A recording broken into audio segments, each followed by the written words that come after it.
I bring greetings to you from the Church of South India, especially from CSA East Kerala Diocese and our Bishop. For our short meditation, the scripture portion has been taken from the Gospel according to St. John, chapter 20, verse 21, and chapter 3, verses 31 to 36. I am reading from NRSV, chapter 3, verses 31 to 36. The one who comes from above is above all. The one who is of the earth belongs to the earth and speaks about earthly things. The one who comes from heaven is above all. He testifies to what he has seen and heard. Yet no one accepts his testimony. Whoever has accepted his testimony has certified this, that God is true. He whom God has sent speaks the words of God, for he gives the Spirit without measure. The Father loves the Son and has placed all things in his hands. Whoever believes in the Son has eternal life. Whoever destroys the Son will not see life, but must endure God's wrath. Chapter 20, verse 21.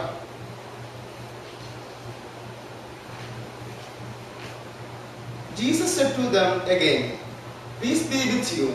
As the Father has sent me, so I send you." Let's close our eyes and look into God in prayer.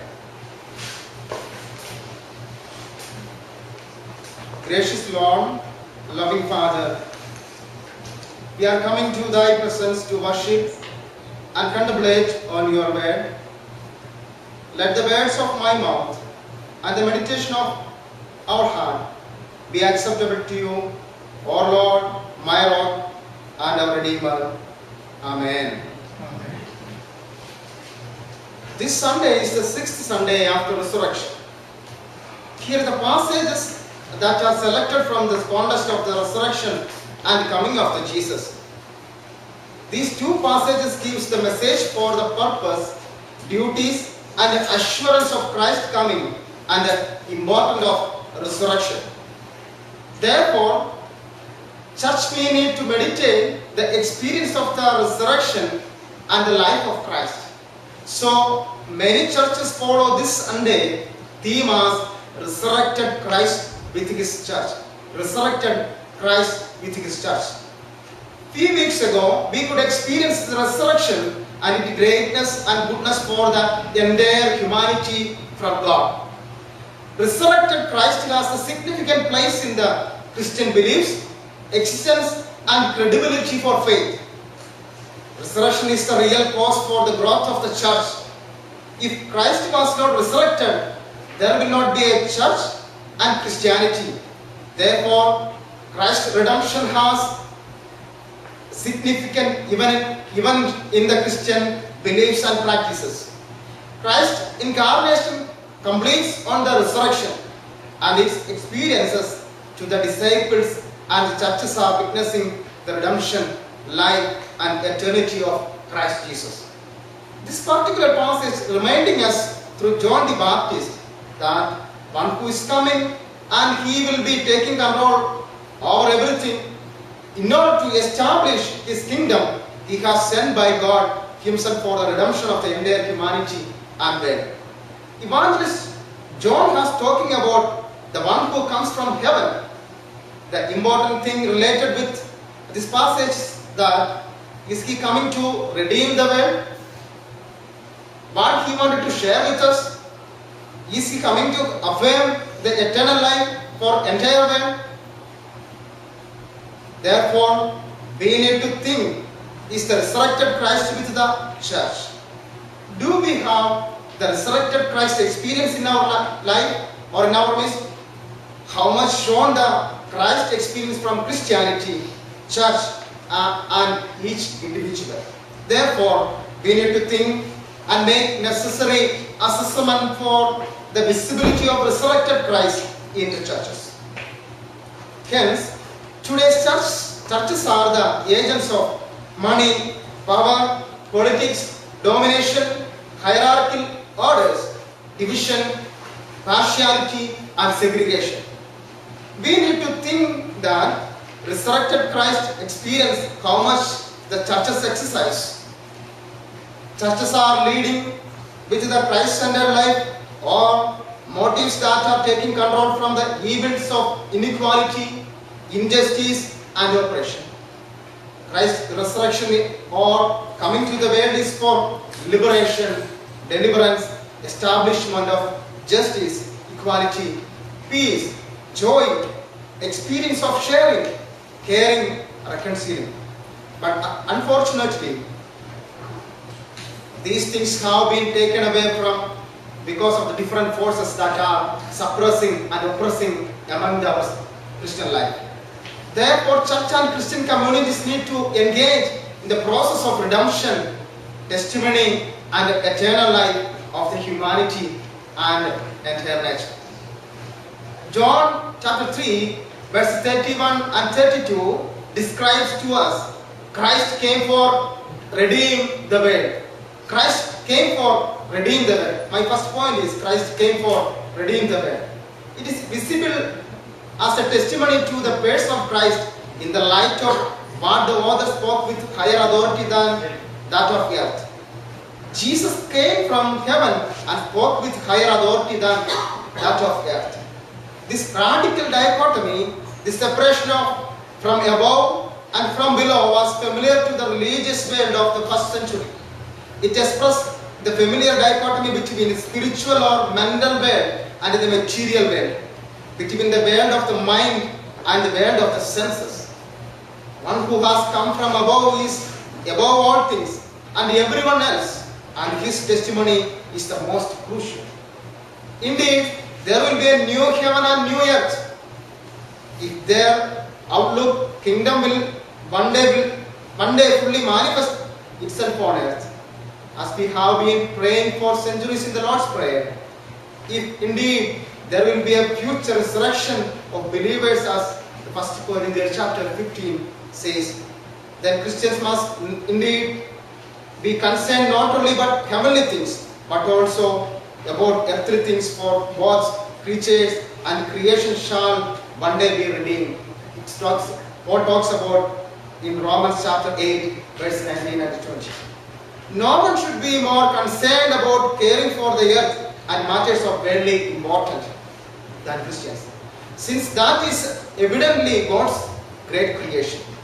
God not only made all of creation, God loves all of creation and is already in the process of redeeming it. Therefore, we could see the real redemption process started with the God's creation of nature itself. Poor, marginalized, oppressed and rejected individuals and communities have not have any place in the society and state, even in the churches as well. Christ has come to redeem the poor and marginalized from the churches, society and state. Poverty is the widespreading reality in the entire world. People are starving for food and basic needs in our nearby, but most of the time we may not recognize their problems and agony. There are division in the name of caste, class, color, language and status. Money, power, division, favoritism, segregation is the control and living style of the church and society. In the process of the poor, the oppressed, marginalized, innocent and powerless, neglected from the family, church and society. Therefore, Christ has come to redeem the unwanted humanity from the various bondages of the church and society. Those who are unwanted or burdened for this world, they are the precious in God's hand. Christ has shared his life with oppressed, rejected individuals and communities in the society. Therefore, the same living God assured to each and every one of us that he is the redeemer of the broken humanity. He is the redeemer of the broken hearted. Those who are undergoing the turmoil, problems, struggles, he is the redeemer for in our present context. John chapter 3 verses 32 to 34 describing Christ came for testify himself. My second point is Christ came for testifying himself. Jesus was spoken from observation, not from theory. Jesus Christ testified to what he has seen, as well as he testifies what he has heard. But unfortunately, yet no one accepts his testimony. These qualities made Jesus superior in every way to John the Baptist. Through the latter and had an important and divinely authorized message. Jesus Christ was shown this light, divine energy to moral evil, the reaction of righteousness to unrighteousness. Jesus, the stranger who came from heaven, testified and continued through his disciples to testify to the things he saw and heard. But his testimony was frequently rejected. The natural human decision is to reject this possibility for such a revelation, sets a boundary to my mental exclusions. So it is said of the one who is from above that no one receives his testimony. Jesus has spoken the words of God to show the significant coming to this world to live as one among us. He was very much engaging his life with the process of liberation and the process of testifying himself in various ways. He was interacting with people's spiritual, physical, mental and psychological problems. His life was a great testimony for the transformation of the many people. Therefore, Jesus said in Luke chapter 4, verse beginning 18 to 19, Jesus said, good news to the poor, liberation or release of the captives, recovery of the blinds, proclamation of the jubilee, and establishing the kingdom of God and the year of the Lord. Through this proclamation, he has shown his love, compassion, and desire for the emancipation of the people from the struggles and bondages. Therefore, he became one among us and lived with us. So, we need to follow the footsteps of Christ in order to testify with a Christ-centered life to the humanity and nature. This is the time to think on, dear brothers and sisters, what is our testimony? What we are going to testify to the entire nation, or our brothers, our sisters, if they are undergoing difficulties, problems, what we are testifying in the name of redemption Christ, or the Redeemer and resurrected Christ. John chapter 3 verses 35 to 36 again describing to us Christ came for affirm in the eternal life. Christ came for affirm in the eternal life. The Father's love heart caused him to endow the Son with complete authority to execute his purpose. The Son, however, was not merely the messenger of God. He was the revealed object of faith. The believer in the Son has eternal life. The unbeliever will never possess that life. It is important is to think and meditate who is believer and who is an unbeliever. To reject the Son is to reject the Father. And so the writer believes that the danger for his audience are very high. Evangelist writes with urgency because he longs for the audience to believe in Jesus for who he is and so have eternal life. And he is angry and grieved when the message ignored or misunderstood or flatly rejected. The evangelist believed wholeheartedly that there were always moral consequences to one's action, both sooner and later. Early Christians believed in three stages of eternal life. First, a life that begins in the lifetime when one believes in Christ and then continues on forever. Second, this gift of eternal life does not prevent one from physically dying, which in turn suggests that this life is not dependent on physical existence nor terminated when physical life ends. Third, resurrection will be from the dead. Whoever believes in the Son has eternal life with establishing the truth, justice and equality in each individual and society. Eternity not only comes through the eschatological hope or merely spirituality, but rather it should be understood or experienced and practiced in the present context of the humanity. John chapter 17 verse 3 says, knowing God itself is eternal life. Therefore, how we knowing God? It is important in our life. Is it for the namesake or part of prestige? Or is it for maintaining the status quo? Or is privilege the part of Christian community? Brothers and sisters, we need to think what we are assisting for as a Christians in this world. However, eternity has been interpreted in various ways, but here I would like to emphasize that eternity is sustenance of the life. Whoever denies the existence and sustenance of the life denies the eternity. For the sustenance or existence and protection of the life need the truth, equality, peace and justice. Without these, there is no eternity. Christ was emphasized and propagated throughout his ministry these elements to attain the eternity which is not far away. It is within us, among us. Therefore, we need to affirm the eternal life through our life for our brothers and sisters. We are representing different countries from the world, and we have different challenges to play for addressing these kind of issues regarding the truth, equality, peace and justice.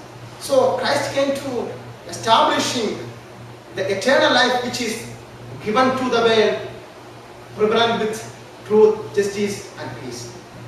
Therefore, my dear sisters and brothers, let me conclude here.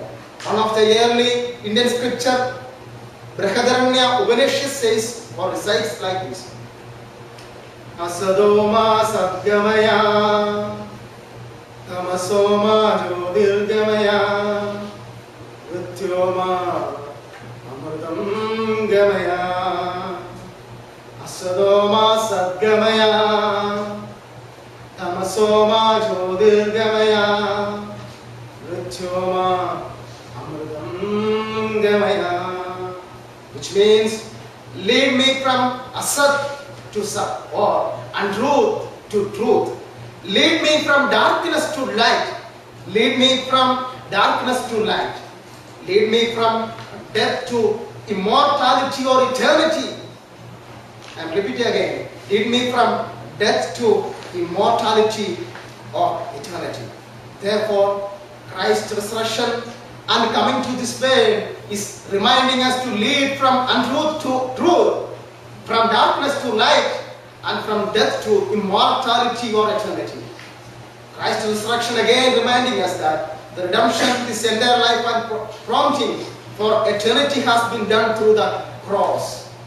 If anyone is rejecting or avoiding from our community because of our mistakes, so this is the time to make the process of redemption in the sight of Lord. Because Christ wanted to fulfill his redemption works through our lives. We should be with a good testimony for many in order to experience a lightness from darkness. The eternal life, not only the spiritual aspects, it should be practiced in the form of truth, equality, peace and justice. In that process, churches and Christian community has a major role to play in our churches, community and society. John chapter 20 verse 21 says, Jesus said to them again, peace be with you. As the Father has sent me, so I send you. Therefore, my sisters and brothers, we should pray and work with Lord Jesus Christ for the redemption of the alienated ones, rejected ones, and marginalized ones from the society. Moreover, we testify ourselves and lead them into the eternal life, which will be situated and strengthened by the truth, equality, peace and justice. With that extents, we should walk along with Christ Jesus and take up the challenges that we face to every day, every moment in our life. May the good God bless and each one of us to take up these challenges, to testify and redeeming the world and humanity for the resurrected experience that every individual, every person should be enjoying. May God bless each one of us. Let's close our eyes and look into God and pray.